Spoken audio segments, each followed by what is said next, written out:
আজকে আমরা অঙ্ক করব ষষ্ঠ শ্রেণীর 26 নম্বর পৃষ্ঠার 6 দাগের অঙ্ক থেকে, যেখানে লেখা আছে কি নিচের ভগ্নাংশগুলিকে লঘিষ্ঠ আকারে প্রকাশ করি। 6 এ নম্বর অঙ্ক থেকে করব। কি আছে? 28/49 এই সংখ্যার আছে। আচ্ছা, আমরা তো জানি এই উপরের সংখ্যাটাকে বলা হয় লব আর নিচের সংখ্যাটাকে বলা হয় হর, ঠিক আছে। লঘিষ্ঠ আকারে প্রকাশ করা মানে এই লবকে এবং হরকে একই সংখ্যা দিয়ে কেটে আমাকে এই মানটাকে ছোট করতে হবে, ঠিক আছে। তাহলে এখানে আমরা দেখছি কি, আমরা কাটাকাটি তো আমরা এর আগে শিখেছি। তো এখানে এই 28টা কী সংখ্যা সেটাকে আমাকে দেখতে হবে। 49 আছে নিচে, এই 49টাও কী সংখ্যা আমাকে দেখতে হবে, অর্থাৎ জোড় না বিজোড়। তাহলে এখানে উপরের সংখ্যাটা কি আছে, এককে ঘরে কি আছে, এই এককে ঘরের সংখ্যা দেখে আমি জোড় বিজোড় আমরা চিনতে পারি। তাহলে 28-এর কী আছে 8, তাহলে আর 8 কি জোড় সংখ্যা না বিজোড় সংখ্যা?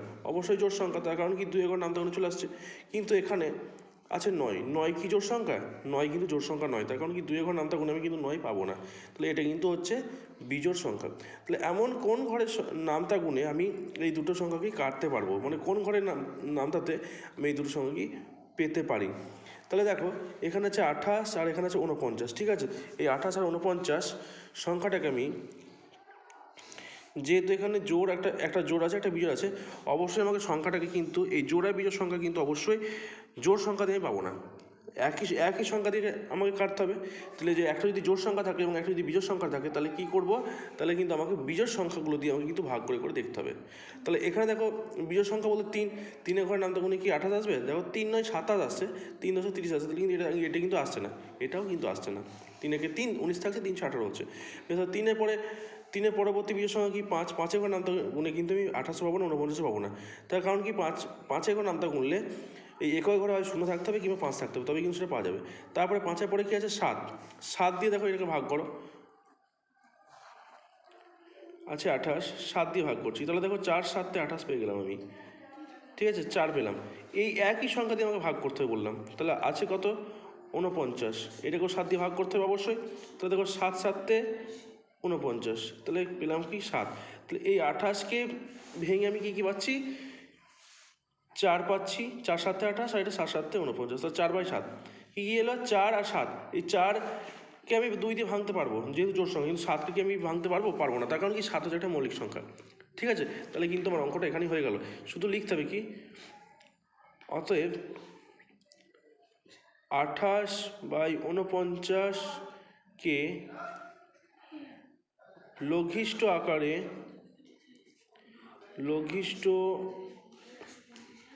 আকারে প্রকাশ করে পাই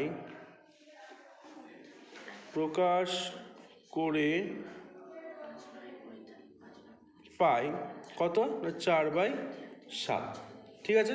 এই হলো এই দাগের অঙ্ক। আর একটা অঙ্ক করে দিই চলো, তারপরে এগুলো তোমরা কিন্তু বাড়ি থেকে অবশ্যই করবে। তারপর আছে কি 54/81, এটা আছে। আচ্ছা, সেই একই রকমভাবে দেখো এখানে 54 জোড় সংখ্যা, কিন্তু 81 1 এটা কিন্তু বিজোড় সংখ্যা। তাহলে আমাকে কী করতে হবে, আমাকে কিন্তু তাহলে বিজোড় সংখ্যা দিয়ে দেখতে হবে যে এই দুটো কোন বিজোড় সংখ্যা দিয়ে এই দুটো সংখ্যাকে কাটতে পারবো। তাহলে দেখো এখানে যদি আমরা 9 দিয়ে কাটি, তাহলে কিন্তু এই দুটো সংখ্যাকেই পাওয়া যাবে। তার কারণ কি 6 9 54 9 9 81, তো ভাগ করবে, আমি করে দেখিয়ে দিচ্ছি বোঝার সুবিধার জন্য। 54, এটাকে ধরো তুমি 9 দিয়ে ভাগ করছো, তাহলে 6 9 54, ঠিক আছে, কত পেলাম 6। আর আসছে কত 81, এটাকে 9 দিয়ে ভাগ করো, 9 9 81, তাহলে কত পেলাম একটা 6। এই 54কে ভেঙে কত পেলাম 6, 81কে ভেঙে কত পেলাম 9। এবার দেখো এই সংখ্যাটা কিন্তু আরও একবার তোমার ভাঙবে, তখন 6 আর 9 এটা কিন্তু 3 ঘর নামতে গুণে কিন্তু তুমি পেয়ে যাবে।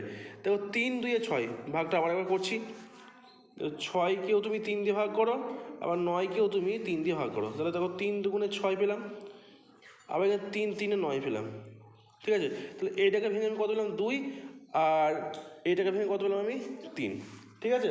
তাহলে এই হলো, তাহলে আমাকে আবার অতএব লিখতে হবে, অতএব আর কিন্তু যাবে না, 2 মৌলিক সংখ্যা 3 মৌলিক সংখ্যা, ঠিক আছে। তাহলে 54/81কে লঘিষ্ঠ আকারে প্রকাশ করে পাই কত 2/3, 2/3, 3। অর্থাৎ একবার আমার নিয়ম কি যে কি একবার ভেঙে কি আমাকে শেষ করে দেবে না, যতবার আমি এটাকে ভাঙতে পারবো একই সংখ্যা দিয়ে ততবার কিন্তু আমাকে এটা ভাঙতে হবে, অর্থাৎ ছোট করতে হবে। ঠিক আছে, এই গেল 6 দাগের অঙ্ক। বাকি আছে সি, ডি আর ই, এইগুলো তোমরা কিন্তু বাড়ি থেকে করে আনবে। ঠিক আছে, পরেরটা আছে 7। 7 দাগে কি দিয়েছে, নিচের ভগ্নাংশগুলি ছোট থেকে বড় অর্থাৎ ঊর্ধ্বক্রমে সাজায়। দেখো অঙ্কটা দেখো, ঊর্ধ্বক্রমে সাজাতে বলেছে। আচ্ছা, তার এই ঊর্ধ্বক্রম এবং অধক্রম তোমরা যেহেতু ক্লাস 6-এ পড়ছো, তোমাদের কিন্তু আর লিখে দেওয়া থাকবে না যে ছোটো থেকে বড় সাজাও বা বড় থেকে ছোটো সাজাও, তোমাদেরকে কিন্তু এইভাবেই থাকবে যে ঊর্ধ্বক্রমে সাজাও বা অধক্রমে সাজাও। আমি সেজন্য কী করব, আগে তোমাদেরকে ঊর্ধ্বক্রম এবং অধক্রম ব্যাপারটা বুঝিয়ে দিই। দেখো দুটো কিন্তু আমি এখানে ত্রিভুজ আঁকার চেষ্টা করছি, হলো? এদিকে সবাই দিকে দেখে,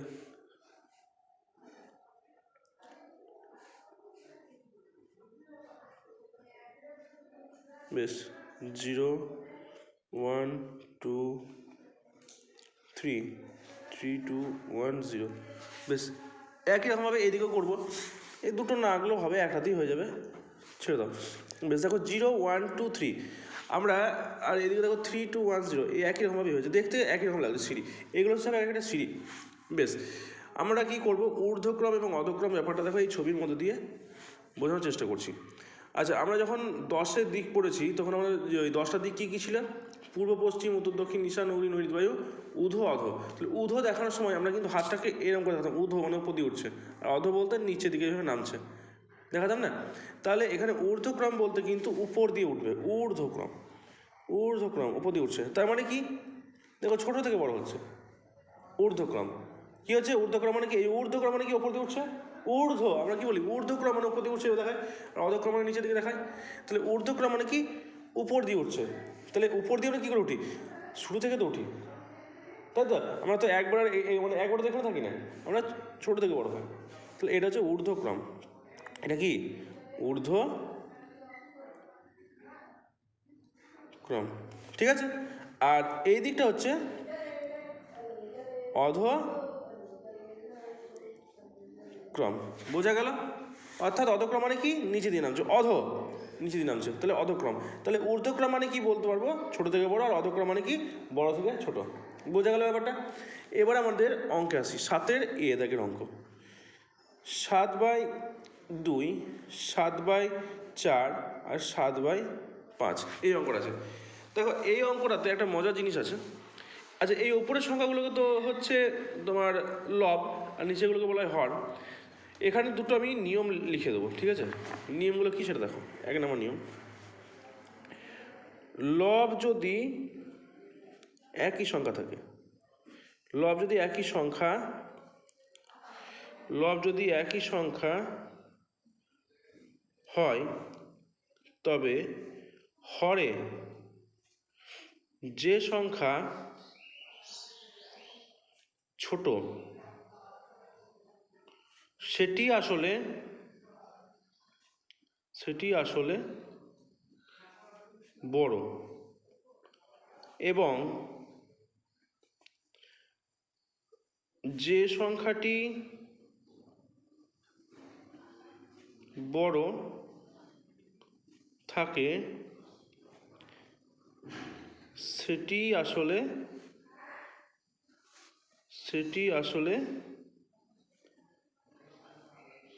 ছোট, ঠিক আছে? এটা 1 নম্বর রুলস। 2 নম্বর হচ্ছে হর বলতে নিচের সংখ্যাটা, হর যদি একই সংখ্যা থাকে, তবে লবে যে সংখ্যা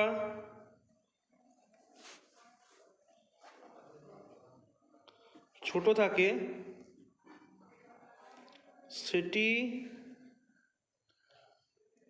আসলে ছোট, আর যে সংখ্যাটি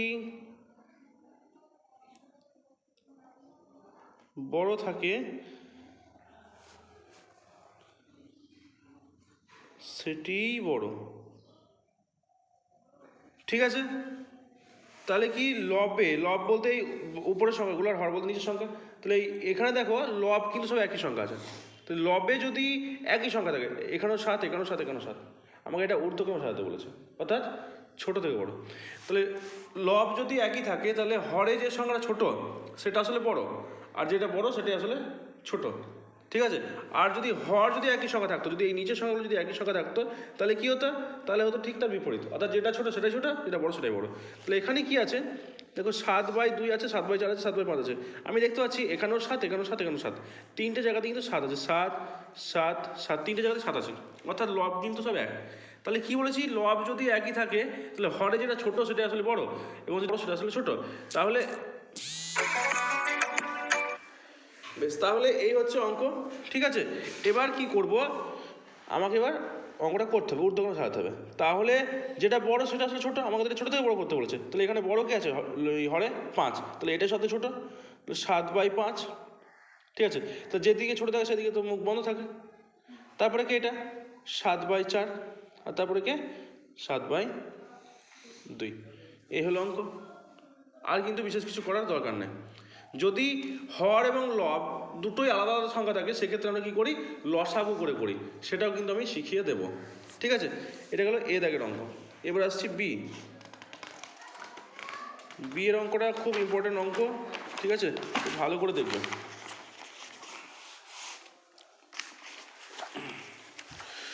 স্ট্যান্ড মাইক না নিয়ে সে ভুলে গেল রে এদিকে। বেশ, 5/3/4 আছে, তারপর আছে 5/5/9 আছে, আর 5/8/12 আছে। ঠিক আছে, এটা আছে। ফার্স্ট কাজ, এটার সঙ্গে এটা গুণ, পূর্ণ সংখ্যার সঙ্গে হরের গুণ, যা হবে তার সঙ্গে লবের যোগ। তাহলে 4×5 = 20, 20 আর 3 23/4 হলো, কমা। বেশ, 5×9 = 45, 45-এর সঙ্গে 5 যোগ করলে হচ্ছে 50, 50/9, আর 5 কত 60, 60 8 68, 68/12। এখানে দেখছি কি লবও আলাদা হরও আলাদা, তাহলে কি করবো, তাহলে কি অঙ্কটা ভুল দিয়েছে, না ভুল দেয়নি। তাহলে আমাকে কি করতে হবে, হরগুলোকে লসাগু করতে হবে। খুব ভালো করে কিন্তু বুঝে নাও, লব এবং হর এটা তো পূর্ণ সংখ্যাতেই ছিল, পূর্ণ সংখ্যাটাকে আমি অপ্রকৃত ভগ্নাংশ তৈরি করে নিলাম। এখানে দেখছি কি লবও আলাদা হর আলাদা। এই লব আর হর যদি আলাদা হয়, লব আর হর যদি আলাদা, লব এক্ষেত্রে দেখছি কি লব এবং হর দুটো আলাদা। তো লব এবং হর যদি আলাদা থাকে তাহলে সেক্ষেত্রে কী করবো, সেক্ষেত্রে কিন্তু এই হরগুলোকে কিন্তু আমি লসাগু করব। কি করব, লসাগু করব। তাহলে দেখো এখানে 4 আছে, 9 আছে, 12 আছে। এটাকে দেখো তুমি 4 দিয়ে ডাইরেক্ট করতে পারো, 4×1 = 4, 9টাকে নামিয়ে দাও, 4×3 = 12, আবার দেখো যাবে 3 দিয়ে। ঠিক আছে, 3×1 = 3 তো নেমে গেলো, 3×3 = 9, 3×1 = 3। এবার কী করবো, সবগুলো গুণ করবো, তাই তো। 4×3 = 12, এগুলো তাহলে গুণ করবো, 4 গুণ 3 গুণ 1 গুণ 3 গুণ 1, তাই তো, এটা আছে। তো 4×3 = 12, 12×1 = 12, 3 × 36, 36×1 = 36। ঠিক আছে, কত হলো, 36 হলো। এবার দেখো কি করব, 36, ঠিক আছে। এবার 23/4 সমান এই যে কত এসছে, 36 এসছে।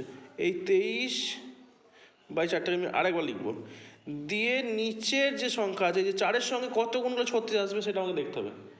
তাহলে দেখো, তার মানে কী করতে হবে, আমাকে সেটা ভাগ করতে হবে, তাই তো। 4×9 = 36, কত এলো, 9 এলো। তো 4-এর সঙ্গে কত গুণ করলে 36 আসবে, 9। তো নিচে যে সংখ্যা গুণ হবে ওপরে আমার সেই একই সংখ্যা গুণ হবে। ঠিক আছে, বেশ, আসছি পরে, এই গুণটা পরে করতে আসছি। এবার আছে 50, 50/9, একই রকমভাবে 36 আছে, 50/9টাকে এখানেও লিখলাম। তাহলে 9-এর সঙ্গে কত গুণ করে 36 আসবে, নিশ্চয়ই 4, 4×9 = 36। তো নিচে যদি 4 গুণ হয়, ওপরে আমাকে 4ই গুণ করতে হবে। ঠিক আছে, আর একটা আছে কি 68, 68/12, এই যে 68 আছে, 68/12, ফার্স্টটা করলাম, এই যে 23/4, 23/4 করলাম, 50/9, 50/9 করলাম, এবার 68/12 এটা করবো। এবার বুঝতে না পারলে অবশ্যই বলবি আমাকে, ঠিক আছে? তাহলে এই 68/12টাকে লিখলাম। তাহলে 12-র সঙ্গে কত গুণ করলে 36 আসবে? 3। 12কে 12, 12 গুণে 24, 3 ভাঙ 36, তাহলে 3। নিচে যদি 3 গুণ হয় আমাকে ওপরেও কিন্তু 3 গুণ করতে হবে, ঠিক আছে? এবার আমি গুণগুলো করে ফেলি। এখানে ছিল কত? 23-এর সঙ্গে 9, 23-এর সঙ্গে 9 গুণ করলে কত আসবে? রাফে করে দাও। 23-এর সঙ্গে 9 গুণ করো, 3 9 27, ঠিক আছে? 9 দুগুণে 18, 18 2 20, 207 হয়ে গেল। বেশ, এটার সঙ্গে এটা গুণ করলে কত হবে? 4 0 0, 4 5 20, 200। বেশ, এটার সঙ্গে এটা গুণ করলে কত হবে? দেখো 3-এর সঙ্গে 8 3 8 24, 4 হাত হলো 2, 318, 18 2 20, তাই তো? এটা হলো 3 8 24, 4 হাত হলো 2, 3 6 18, 18 2 20। বেশ, এবার দেখো এখানে দেখো হরগুলো কিন্তু সব এক হয়ে গিয়েছে। এখানে কিন্তু হরও এক ছিল না, লবও এক ছিল না। এবার কিন্তু এই ক্ষেত্রে দেখো যে নতুন ভগ্নাংশগুলো পেলাম, 207/36, 200/36 আর 204/36, দেখো হরগুলো কিন্তু সব 36 হয়ে গেছে। দেখেছো? হরগুলো কিন্তু সব 36 হয়ে গেছে। তাহলে আমার নিয়ম কি ছিল? যদি হর একই সংখ্যা থাকে, লবে যেটা ছোট সেটাই ছোট, যেটা বড় সেটাই বড়, তাই তো? তাহলে এবার তো আমি সবগুলো করতে পারবো। তাহলে কি করব? অতএব ঊর্ধ্বক্রমে সাজিয়ে পাই, ঊর্ধ্বক্রমে